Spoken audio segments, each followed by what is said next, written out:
Although there are some differences, all gas furnaces work in the same basic way. Natural gas is burned to warm up the heat exchanger. The exhaust fumes are released through the flue gas vent.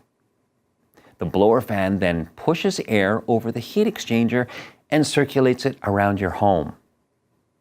The furnace runs until the thermostat detects the right temperature and shuts the furnace off.